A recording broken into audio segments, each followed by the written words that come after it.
ശാസ്ത്ര സാംസ്കാരിക ജാഥയെക്കുറിച്ച് ഞാൻ നേരത്തെ പറഞ്ഞു. അതുപോലെ ശാസ്ത്ര സാംസ്കാരിക ജാഥ പോലെ തന്നെ കുറച്ച് കഴിഞ്ഞ് 1980-കളായപ്പോഴേക്ക് പരിഷത്ത് ആവിഷ്കരിച്ചുണ്ടാക്കിയെടുത്ത ഒരു പുതിയ ആശയ വിനിമയ മാധ്യമമായിരുന്നു ശാസ്ത്ര കലാജാഥ.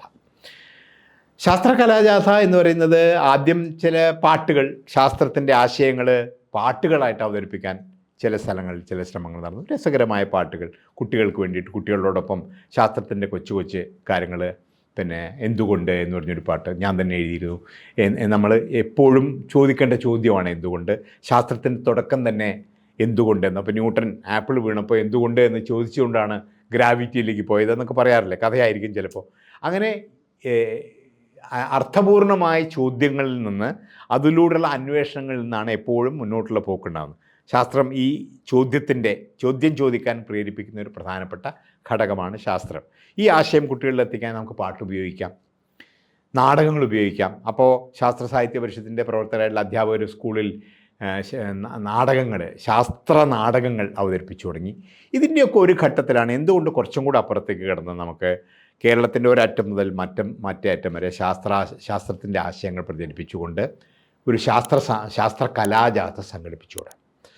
നന്നായി നല്ല പാട്ടുകളും നല്ല നാടകങ്ങളും, തെരുവ് നാടകങ്ങളുടെ സങ്കല്പം. അന്ന് തെരുവ് നാടകങ്ങളെക്കുറിച്ചൊക്കെയുള്ള, ഇപ്പോൾ സപ്തരശ്മി തെരുവ് നാടകങ്ങൾ അവതരിപ്പിക്കുന്ന അന്ന്, പിന്നെ കർണാടകയിലെ ചില ഗ്രൂപ്പുകൾ, സമുദായ എന്ന് പറയുന്ന ഗ്രൂപ്പൊക്കെ അവരുടെ പ്രവർത്തനത്തിനിടയിൽ സഞ്ചരിക്കുന്ന നാടകങ്ങൾ അവതരിപ്പിക്കുന്നുണ്ട്. ഇവരുടെയൊക്കെ ചില ആശയങ്ങൾ എടുത്തുകൊണ്ട് അവരൊക്കെ ആയിട്ടുള്ള ചില ഇൻറ്ററാക്ഷനൊക്കെ നടത്തിക്കൊണ്ട് ആണ് പരിഷത്ത് കലാജാഥയിലേക്ക് വരുന്നത്. 1980 മുതൽ പിന്നീടുള്ള അനവധി വർഷക്കാലത്തേക്ക് പരിഷത്തിൻ്റെ ഒരു പ്രധാന ആശയവിനിമയ മാധ്യമമായിട്ട് കലാജാഥ മാറി. അപ്പോൾ ചെറിയ ചെറിയ തെരുവ് നാടകങ്ങൾ, നാടൻ പാട്ടുകൾ, പരമ്പരാഗത ഗാനങ്ങൾ, ഇതൊക്കെ പ്രയോജനപ്പെടുത്തിക്കൊണ്ട്, ഇപ്പോൾ അതിൽ പ്രശസ്തമായിട്ടുള്ള ചില പാട്ടുകളൊക്കെ എന്തുകൊണ്ട് എന്ന് പറയാം, അല്ല നമ്മുടെ ബ്രഹത്തിൻ്റെ പ്രസിദ്ധമായിട്ടുള്ള വരികൾ, പ്രസിദ്ധ നാടകകൃത്തായിട്ടുള്ള ബർത്തോൾഡ് ബ്രഹത്തിൻ്റെ നാടകങ്ങളിൽ നിന്നുള്ള ചില ഭാഗങ്ങളുടെ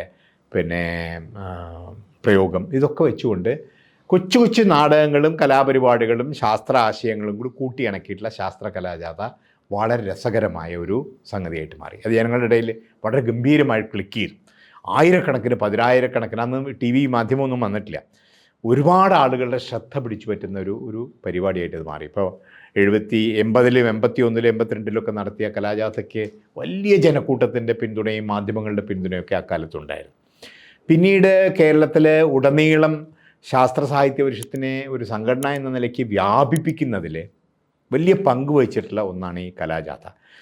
കാരണം കലാജാഥ അതുവരെയുള്ള ലളിതമായ സംഭാഷണത്തിൻ്റെ അപ്പുറത്തേക്ക് കടന്ന് പാട്ടുകളിലൂടെയും കഥകളിലൂടെയും നാടകങ്ങളിലൂടെയൊക്കെ വിഷയങ്ങൾ ജനങ്ങളുടെ ഹൃദയത്തിലേക്ക് എത്തിക്കുകയാണ്.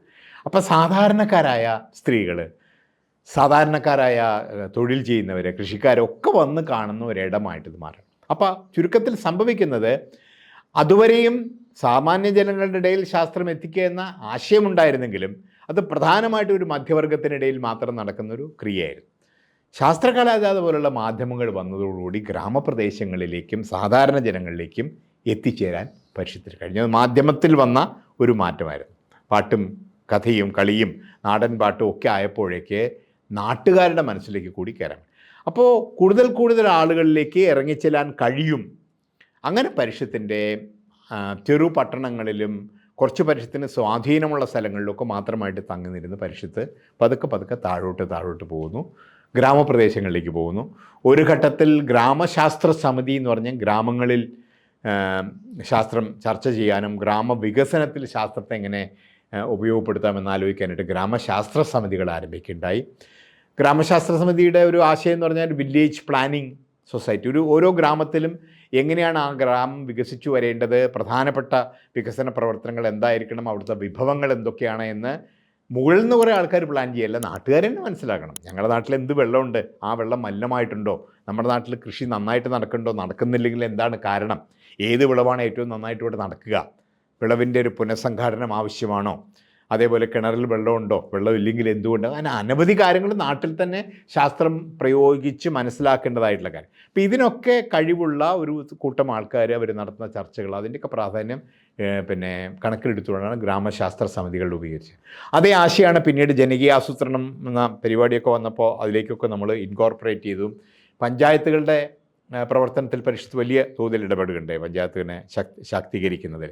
അപ്പോൾ അതിലൊക്കെ ഈ ആശയം വരികയും ചെയ്തു. ചുരുക്കത്തിൽ ഗ്രാമപ്രദേശത്ത് പരിഷത്തിൻ്റെ പ്രവർത്തനം വ്യാപകമായിട്ട് ആരംഭിച്ചു. ഗ്രാമശാസ്ത്ര സമിതി പ്രവർത്തനം പതുക്കെ അവസാനിച്ചെങ്കിലും അവിടെയൊക്കെ യൂണിറ്റുകളുണ്ടായി. ഇപ്പോൾ പരിഷത്തിൽ നിന്ന് 1200, 2000-ഓളം 1500-ഓളം യൂണിറ്റുകളുണ്ട്, 40-45,000 അംഗങ്ങളുണ്ട്. അപ്പോൾ ആ തരത്തിൽ സാധാരണഗതിയിൽ ഒരു ശാസ്ത്ര സംഘടന എന്ന രീതിയിൽ നിന്ന് മാറി ശാസ്ത്രജ്ഞന്മാർ പ്രവർത്തിക്കുന്ന, ശാസ്ത്രത്തിൽ താല്പര്യമുള്ളവർ മാത്രം കേൾക്കുന്ന ഒരു അടച്ച മുറിയിലെ സംഘടന എന്നതിൽ നിന്ന് മാറി സാധാരണ മനുഷ്യരുടെ ഇടയിലേക്ക് ഇറങ്ങിച്ചെല്ലുന്ന ഒരു സംഘടനയായിട്ട് മാറി.